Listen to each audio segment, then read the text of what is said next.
Good morning all of you. आज तो हम लोग C10 पढ़ेंगे, गाइडेंस एंड काउंसलिंग।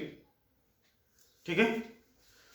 अब देखिए 11D पेपर आपका है, इसका नाम क्या है? निर्देश, परामर्श, मार्गदर्शन। इसके पहले की क्लास में हम लोग निर्देश पे चर्चा किए थे कि मनुष्य के सामने अनेक समस्या आती है और उस समस्या के समाधान के लिए क्या करता है व्यक्ति, एक दूसरे से क्या करता है, सहयोग लेता है। उसी को हम क्या करते हैं, निर्देश करते हैं। और निर्देश का जो टाइप था उसको भी हम बताए थे, पाठ थे निर्देश, परामर्श, मार्गदर्शन क्या क्या होता है। ठीक है। लेकिन आज हम देखेंगे कि निर्देश की विशेषता क्या है, हमें निर्देश जरूरी क्यों है। ठीक है।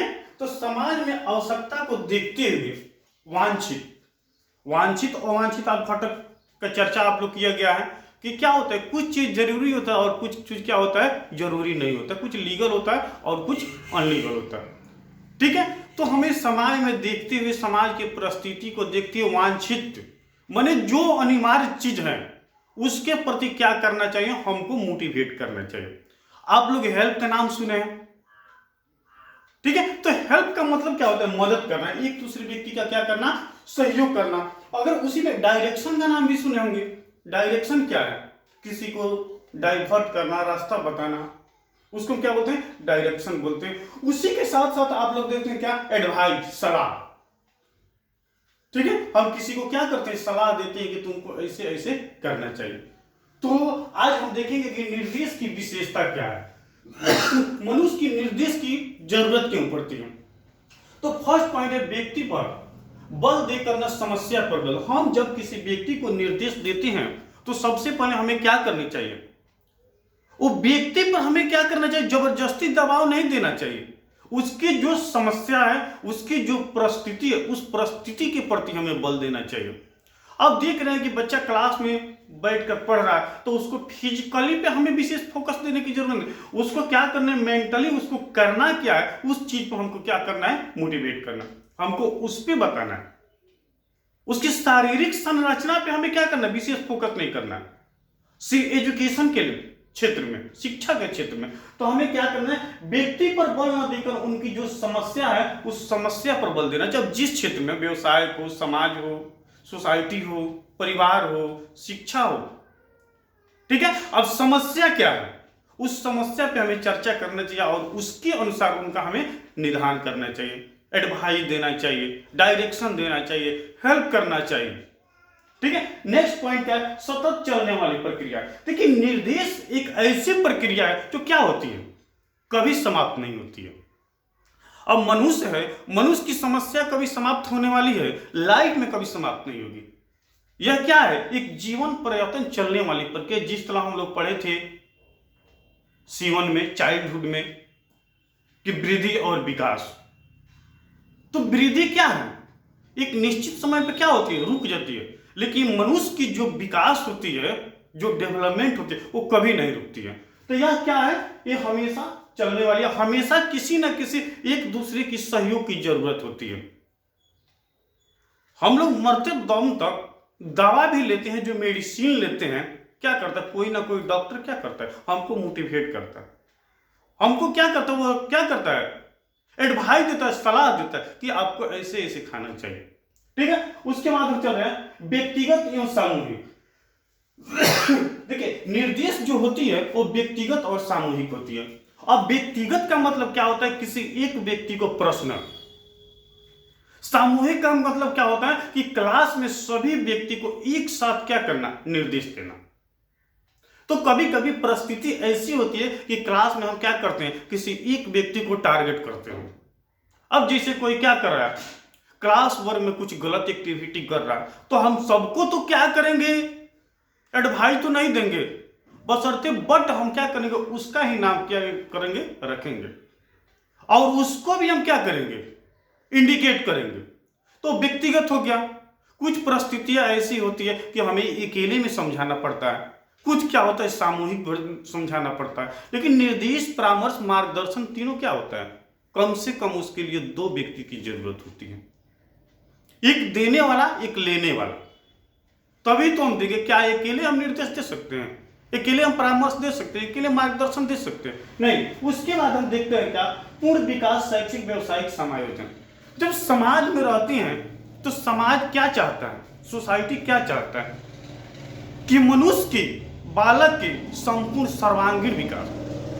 और सर्वांगीण विकास के लिए हम क्या करते हैं, उसको मोटिवेट करते हैं, उसको हेल्प करते हैं, उसको डाइवर्ट करते हैं, उसको एडवाइस देते हैं, उसको डायरेक्शन देते हैं।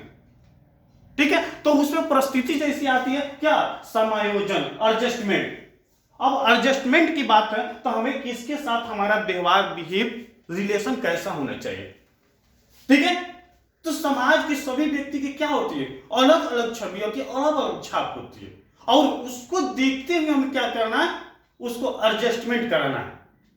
अब क्लास में छात्र और शिक्षक का रिलेशन कैसा होना चाहिए, क्लास में दोस्तों के साथ रिलेशन कैसा होना चाहिए, क्या छात्र और शिक्षक का रिलेशन एक मित्र जैसा हो, तो क्या मित्र की परिस्थिति कुछ ऐसी होती कि हद से भी पार कर देते, तो कोई सा होना चाहिए, लिमिट में होना चाहिए। उसके बाद क्या होना चाहिए, व्यवसायिक प्रवृत्ति।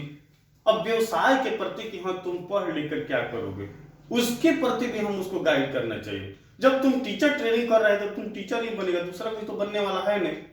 तो इसमें क्या करो, अपना मानसिकता है, मेंटलिटी है, विशेष इसी पे फोकस करो, इसी पे ध्यान दो। ठीक है, अब शैक्षिक पढ़ने लिखने का क्या होता है, एक तौर तरीका अलग अलग होता है, एक रूल होता है। आप रूल के अनुसार क्या करें, आप नियम के अनुसार क्या कीजिए, टीचिंग करिए। ठीक है, शिक्षण कार्य कीजिए। उसके बाद होता है सरल से कठिन, क्या है, आसान से विशिष्ट। जब हम किसी आसान चीज, सरल चीज को वर्क करते हैं तो हमारा साधारण लिया लगता है। अब उसी के अनुसार हम क्या करेंगे, असेंडिंग क्रम में, बढ़ते क्रम में हम आगे की तरफ बढ़ेंगे। क्या डिसेंडिंग क्रम में बढ़ाया जाता है एजुकेशन में, नहीं, बिल्कुल नहीं, असेंडिंग क्रम में, आरोही क्रम, बढ़ते क्रम में। सबसे पहले हमें आसान चीज के प्रति बच्चों को जागरूक करना चाहिए, उसके बाद क्या होना चाहिए, कठिन चीज के प्रति हमें जागरूक करना चाहिए। तो बच्चा क्या करेगा, आसानी से समझेगा। उसके बाद हम देख रहे हैं क्या, प्रभावशाली। आप जो भी गाइडेंस कर रहे हैं, आप जो भी क्या कर रहे हैं, निर्देश दे रहे हैं, तो क्या होना चाहिए, सरल होना चाहिए, आसान होना चाहिए, प्रभावशाली होना चाहिए, उसकी कुछ विशेषता होनी चाहिए, उसकी कुछ महत्व होना चाहिए। जब क्लास में आप कुछ पढ़ा रहे हैं, अगर उस पढ़ाने से बच्चा को कोई बेनिफिट नहीं, तो उसको पढ़ाने से कोई महत्व है, कोई जरूरी है, तब तो बच्चा घर ही में बैठ कर पढ़ ले।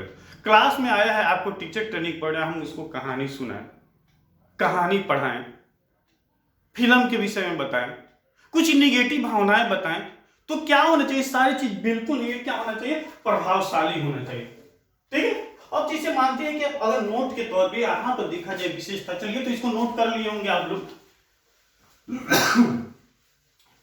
ठीक है, तो देखिए जैसे अब नोट के तौर में समाज के आवश्यकता को देखते हुए, अब जैसे नोट में हम आपको लिखा रहे हैं, नोट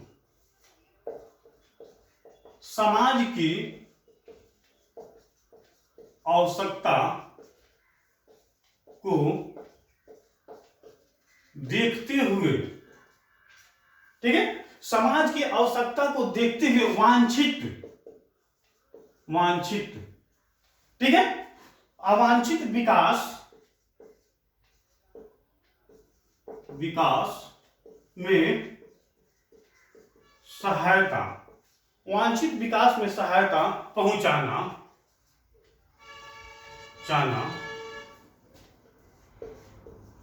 निर्देशन है। ठीक है, अब नोट में समाज की आवश्यकता को देखते हुए वांछित विकास में सहायता पहुंचाना क्या है, निर्देशन। तो वांछित का मतलब क्या होता है, सकारात्मक, पॉजिटिव। लेकिन हम जो भी चीज कुछ क्या करें, वो पॉजिटिव करें, निगेटिव बिल्कुल न करें, जिसे हम क्या बोलेंगे, वांछित बोलेंगे। वो जरूरी है, वो लीगल है, वो अनिवार्य है, उनकी नीड, जरूरत है, आवश्यकता है, आवश्यकता से ज्यादा।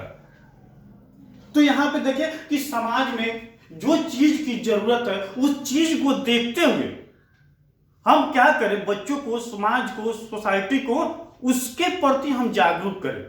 जो क्या कहलाता है, एक निर्देश कहलाता है, एक परामर्श कहलाता है, एक मार्गदर्शन कहलाता है। बच्चा नहीं पढ़ रहा तो उसको हम विद्यालय भेज रहे हैं, हम उसको मोटिवेट करें, उसको निर्देश दें, विद्यालय जाओ, ठीक है, तो बच्चा विद्यालय गया, पढ़ने गया, और समाज में क्या करेगा, पढ़ लिख कर एक सकारात्मक, एक अच्छा, एक उच्च सोच रखेगा। ठीक है, उसके बाद हम देखते हैं कि इनकी विशेषता प्रकृति, नेचर। ठीक है, अब निर्देश की नेचर क्या है, अब नेचर में हम देखेंगे क्या इसमें क्या है, जैसे आपको तो हम बताएं कि हेल्प क्या है, ठीक है, डायरेक्शन क्या है, ठीक है, एडवाइस क्या है। हेल्प मदद हो गया, डायरेक्शन क्या, हम किसी चीज के प्रति उसको इशारा करने के लिए बोले इसको करो, एडवाइस हम सलाह दिए। ठीक है, लेकिन प्रकृति, नेचर, हर चीज का क्या होता है, कुछ ना कुछ नेचर होता है। अब वो नेचर क्या होता है प्रकृति के, सबसे पहले हम देख रहे हैं कि व्यक्तिगत सहायता करना। अब निर्देश के माध्यम से क्या करते हैं कि मनुष्य के सामने जो परिस्थिति होती है, उस परिस्थिति को देखते हुए हम क्या करते हैं, उसको एक रूप में सहायता करते हैं। वो जो भी क्षेत्र हो, वो एजुकेशन का क्षेत्र हो, शिक्षा का क्षेत्र हो, ठीक है। उसके बाद हम देखते हैं कि कार्य के प्रति,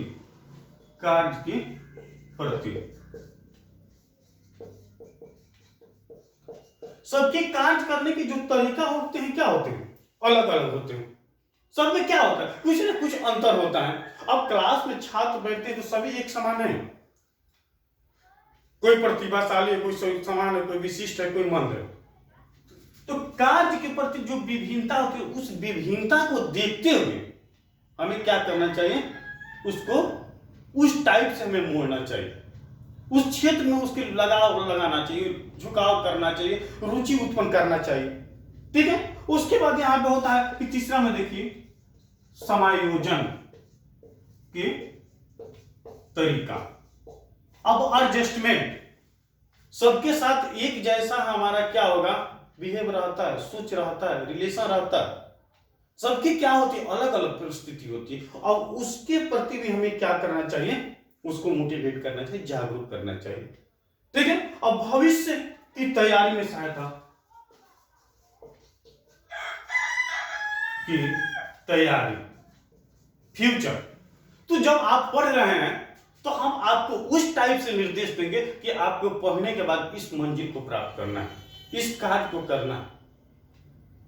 तो हमें जब टीचिंग करा रहे हैं, जब एजुकेशन दे रहे हैं, जब शिक्षा ग्रहण कर रहा है बच्चा, तो क्या करना चाहिए, उसको भविष्य के प्रति भी उसको जागरूक करना चाहिए। संगठित सेवा, ठीक है, समाज में संगठित सेवा। समाज के कुछ ऐसे वर्ग होते हैं कि एक दूसरे की सहयोग की जरूरत होती है, तो उस सहयोग में हमें क्या करना चाहिए, भाग लेना चाहिए, और भाग लेने के लिए दूसरे को भी क्या करना चाहिए, मोटिवेट करना चाहिए। अब जैसे मंदिर में पूजा हो रही, मस्जिद में नमाज हो रही है, सिख में क्या हो रही है, जो उनका जो धर्म रिलीजन है उसके प्रति क्या हो रही है, कोई आस्था का कारोबार हो रहा है, तो हम क्या करना चाहिए, उसमें हम खुलकर भाग लेना चाहिए। एक संगठन की जरूरत होती है। अगर गट्ठा आपको एक पांजा दिया जाए तो तोड़ सकते हैं, जल्दी नहीं तोड़ सकते, लेकिन एक होगा तो तोड़ दीजिएगा। तो हमें जहां पे जिस चीज की जरूरत हो उस चीज को हमें क्या करना चाहिए, ठीक है। इससे होता क्या है कि आपका संपूर्ण विकास होगा, संपूर्ण विकास व्यक्ति का क्या होगा, इससे संपूर्ण विकास होगा। सब क्या होता है, समान से जटिल। जब किसी कार्य को हम क्या करते हैं तो क्या होता है, आसान से जब प्रारंभ करेंगे तो हमारे लिए जो जटिल वर्क होगा वो भी क्या हो जाएगा, आसान हो जाएगा। ठीक है, रास्ता दिखाना व्यक्ति को। जो व्यक्ति होते हैं, अब उसके पास क्या होती है, अजानकारी होती है। जिस भी क्षेत्र में, अगर हमको यहां से कहा हॉस्पिटल में जाना है, मेडिकल में जाना है, तो अगर हम जानेंगे तब तो जाएंगे। ठीक है, अब निर्देश से परामर्श, जैसे रास्ता दिखाया जाता है व्यक्ति क्या करता है, उसी के अनुसार वर्क करता है। ठीक है, अगर हॉस्पिटल में जाना है, ठीक है, उसके बाद विद्यालय में जाना है, कोई पर्यटन स्थल पे जाना है, तो हम लोग पूछते हैं कि नहीं एक दूसरे से, तो व्यक्ति हमको क्या करता है, ऐसे ऐसे रास्ता बताता है, वहां पे जाना है। तो निर्देश हम जैसे वर्क बताएंगे व्यक्ति क्या करता है, उसी के अनुसार वर्क करता है। उसके बाद होता है क्या कि जैसी ही दिशा देंगे वैसे ही करना पड़ता है। ठीक है, पहले तो हम यहां पे देखें कि व्यक्ति को हम क्या करें, निर्देश परामर्श बता दें कि यहाँ पे ये चीज है, वहां पे ये चीज है, यहाँ पे तुमको ऐसे जाना है। तो व्यक्ति क्या क्या आपकी बात को समझा और खुद क्या करो, ढूंढते हुए खुद अपने बुद्धि विवेक के अनुसार वहां पे चला गया। दूसरा में क्या होगा, हम जैसे उसको गाइड करेंगे खुद वो क्या करेगा वैसे ही करेगा। तो वहां पर भी क्या होती है, एक परिस्थिति होती है। क्लास में जब टीचर पढ़ाते हैं तो बोलते हैं कि बच्चों ध्यान दो, तो बच्चा क्या करता है, सभी बच्चा ध्यान देता है। चलो हम जैसे बोल रहे हैं उसको आप नोट कीजिए। तो मेरा ऑर्डर था कि हम जैसे बोलेंगे खुद उसको आपको नोट करना है। लेकिन जैसे ही हम आपको टेस्ट ले रहे हैं और उस टेस्ट में अब बोलेंगे इस क्वेश्चन को आप लोग लिखिए, तो क्या सभी बच्चे अपने अपने बुद्धि विवेक के अनुसार लिखते हैं कि जैसे हम लिखाए रहेंगे, जैसे समझाए रहेंगे वैसे लिखते हैं? तो नहीं। तब जिस अनुसार परिस्थिति होती है उस परिस्थिति के अनुसार क्या करना है। उसके बाद जब तत्काल समस्या के लिए कोई जरूरी नहीं, उनकी कार्य उसी के अनुसार होगा। ठीक है। अब जैसे तत्काल समस्या के लिए कोई जरूरी नहीं है, ठीक है, निर्देश परामर्श मार्गदर्शन तत्काल समस्या के लिए कोई जरूरी नहीं है। वो क्या होती है, परिस्थिति के अनुसार होती है।